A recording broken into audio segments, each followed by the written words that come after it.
ஜீவநீரோடை ஊழியங்கள் வழங்கும் இதயத்திற்கு இன்று ஒரு சிந்தனை. பலமா பலவீனமா? நம்முடைய சகிப்புத்தன்மை சிலருடைய பார்வையில் கோழைத்தனமாக தோன்றலாம். நம்முடைய தாழ்மை பிறருடைய பார்வையில் பலவீனமாக காட்சியளிக்கலாம்.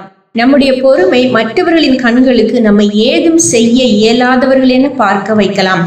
நம்முடைய அமைதி நமக்கு பேச வார்த்தை இல்லை என மற்றவர்களை எண்ண வைக்கலாம். நாம் பேசாமல் பொறுமை காப்பது நமக்கு பேச நியாயங்களே இல்லை என நினைக்க அநேகரை தூண்டலாம். நம்முடைய நற்குணங்களும் பண்புகளும் பிறருடைய பார்வைக்கு பலவீனங்களாகவும் கோழைத்தனங்களாகவும் பார்க்கப்படுவது ஆச்சரியமல்ல. ஏனென்றால் அவர்கள் உலகத்திற்குரியவர்கள். அவர்களால் உலகத்திற்குரிய இயற்கையோடு தான் பார்க்க முடியும். அவர்களுடைய கருத்துகளுக்கு மதிப்பளித்து நற்குண நிலைகளை விட்டும் நல்ல நிலைப்பாடுகளை விட்டும் நீங்கும் போது தேவனுடைய பார்வையில் நாம் பலவீனர்களாகவும் தோல்வியாளர்களாகவும் மாறிவிடுவோம். சவுல் தாவீதுக்கு ஓயாமல் தீங்கு செய்து கொண்டிருந்தான். ஆனாலும் தாவீது கர்த்தருக்காக தன்னை தாழ்த்தி கொண்டு எல்லாவற்றையும் சகித்து கொண்டான். ஒருவேளை சவுலின் பார்வைக்கு அது கோழைத்தனமாக தோன்றியிருக்கலாம்.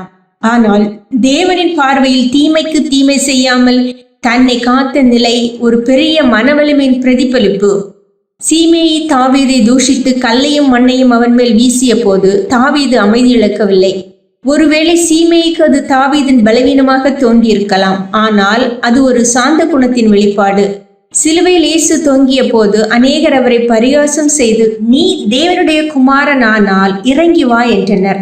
சிலர் மற்றவர்களை ரட்சித்தான், தன்னைத்தான் ரட்சிக்க முடியவில்லை என்று நிந்தையாக பேசினார்கள்.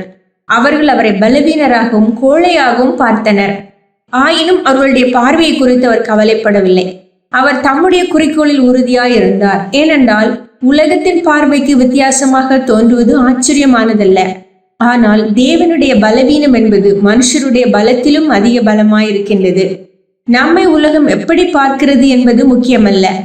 உலகத்திற்கு ஏற்ற தோற்றம் அளிப்பது நம்முடைய குறிக்கோளும் அல்ல. தேவனுடைய பார்வையில் நாம் பலமானவர்களாகவும் உயர்குணம் உள்ளவர்களாகவும் காணப்படுவதே மேன்மை. சிந்தனைக்கு, பதிலுக்கு பதில் செய்து சாதிக்கிறவன் அல்ல, பொறுமை இழக்காமல் சகிக்கிறவனே பலசாலி. பதிலுக்கு பதில் செய்து சாதிக்கிறவன் அல்ல, பொறுமை இழக்காமல் சகிக்கிறவனே பலசாலி.